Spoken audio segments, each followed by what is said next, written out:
आज जो भी समाज में सुख शांति दिख रहा है वो सब संतों की ही कृपा है। समाज में जो भी सद्गुण दिख रहे हैं वो सब संतों की ही करुणा कृपा का प्रसाद है, क्योंकि जो भी शास्त्र हैं वो सब संतों ने रचा है, संतों ने ही संपादक हैं।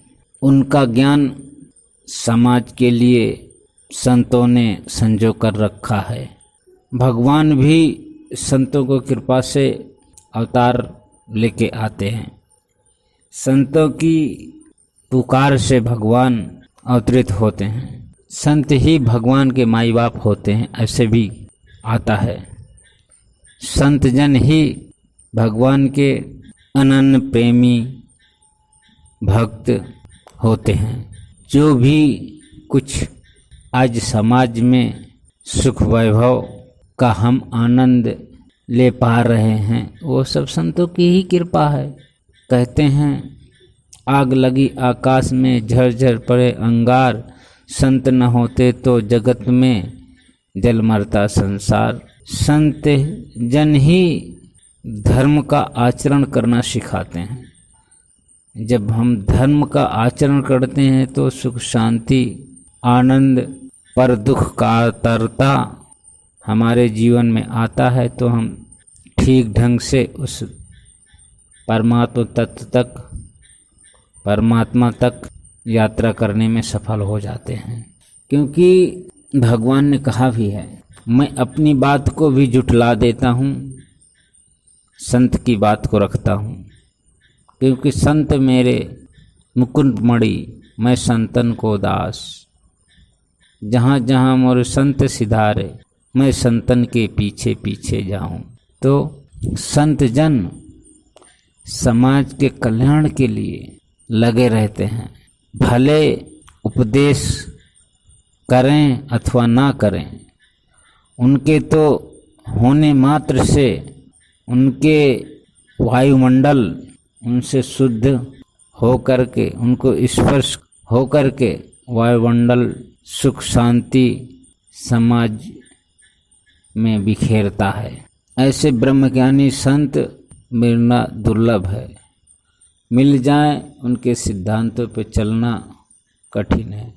चल पड़े तो वो जो देना चाहते हैं वो जहाँ पहुँचे हैं वहाँ तुमको पहुँचाने के लिए प्रयत्न करते रहते हैं। और कोई कोई बिरला उसमें पहुँच जाते हैं तो उसका जीवन धन्य हो जाता है, वो संतत्व को उपलब्ध हो जाता है। फिर कहते हैं पारस और सोने में बड़ो अंतर जान, पारस सोना करे संत करे आप समान। संत तो दूसरों को भी संत बना देते हैं। पारस दूसरा पारस नहीं बना सकता, सोना बना सकता पर पारस नहीं। पर संत तो दूसरों को भी संत बना देते हैं। संत जन के ही कारण आज जितने भी आश्रम हैं, मंदिर हैं, तीर्थ हैं, वो सब संतों के कारण ही हैं। जो भी समाज में थोड़ा बहुत धार्मिकता दिख रही है वो सब संतों का ही संकल्प है, संतों का ही ज्ञान है। ऐसे सब संत जब मिल जाते हैं तो वसुंधरा भी अपने को धन्य धन्य मानती है। कहते हैं ऐसे ब्रह्मनिष्ठ संत तो के ही कारण धरती आनंदित आह्लादित होती रहती है। प्रकृति ऐसे ब्रह्मनिष्ठ संतों के लिए ही फलती है, फूलती है और उन्हें चीज वस्तु प्रदान करती है। भोगियों के लिए नहीं, ऐसे योगियों के लिए ही प्रकृति उनके लिए प्रदान करती है। तो संतों की महिमा का कोई वर्णन कर नहीं सकता, इतनी संतों की महिमा होती है। जब वो साधक साधना में रक्त रहता है, साधना में दृढ़ खड़ा होता है, तो वो भी संतत्व को उपलब्ध होने लगता है। उस उपलब्धि के लिए सर्व कामना रहित जब हो जाता है तो उस में संतत्व आने लग जाता है। एक तो ये रास्ता है सर्व कामनाओं का त्याग। दूसरा है शांति के मार्ग पर अग्रसर होना, शांति में प्रवेश होना, शांति में अरुण होना। जब वो शांत स्वरूप में अरुण हो जाता है, शांत स्वरूप ज्ञान पा करके उस शांत स्वरूप में विश्रांति पाता है, उस तत्व में अपने चित्त को विलीन करता है, तो वो भी संत तत्व में स्थित हो जाता है, संत तत्व को उपलब्ध हो जाता है। फिर उससे कोई कुछ भी कह दो शब्द मात्र है, क्योंकि वो संतत्व में स्थित हुआ साधक ईश्वर कोटि का हो जाता है। ईश्वर कोटि क्या, जो अपने स्वरूप में जग जाता है वो सब ईश्वर कोटि के, क्योंकि वो ईश्वर तत्व में स्थित हुआ है, परमात्मा तत्व में स्थित हुआ है। फिर देह भिन्न भिन्न दिखते हुए वो एक अभिन्न तत्व में प्रतिष्ठित हो गया है। फिर उस अभिन्न तत्व में प्रतिष्ठित हुआ साधक कर्मों की विशेष महत्ता नहीं रहती।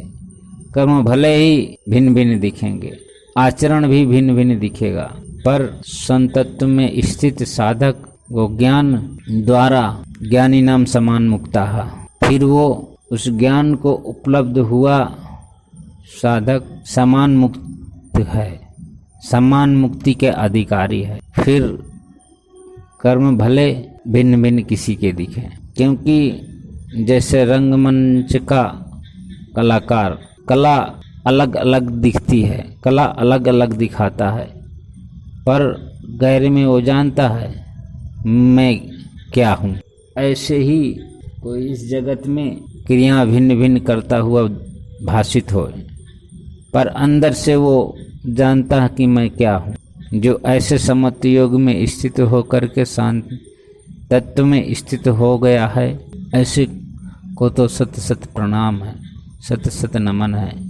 फिर वो जानता है सब कुछ मुझी में हो रहा है, अब मुझी से हो रहा है। वो अपने स्वरूप में इतना आनंदित हो जाता है कि शब्द की गुलामी नहीं रहती।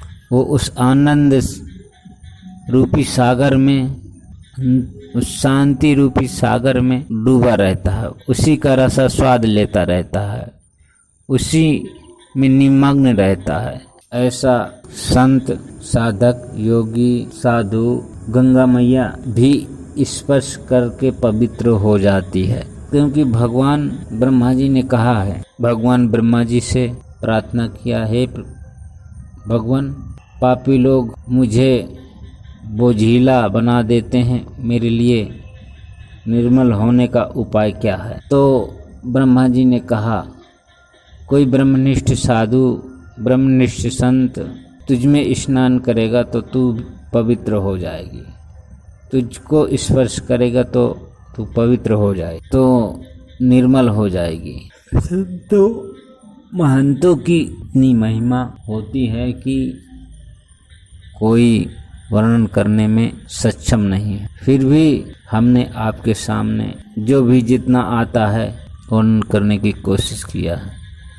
तो कहते हैं ये जिसको जितना आता है वो गाए चला जाता है। परमात्मा के विषय में जिसको जितना आता है वो अपने तरीके से, अपने ढंग से, अपने संस्कारों से, शास्त्रों के से लेकर के जिसको जो भी जितना है वो अपने तरीके से इसके विषय में बोलता जाता है, क्योंकि वो पूर्ण है। पूर्ण के विषय में जो कुछ भी बोलेगा वो अपूर्ण ही रह जाएगा, क्योंकि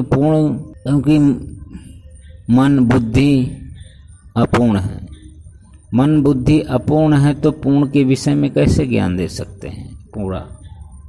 पूरा तो वर्णन नहीं कर सकते, क्योंकि वर्णन करने के लिए वो सक्षम नहीं है। क्योंकि वहीं से तो ये भी उत्पन्न हुए हैं, वहीं से तो ये भी ज्ञान लाते हैं। तो उस पूर्ण के विषय में कितना वर्णन कर सकेंगे, जितना करेंगे उतना ही कम है।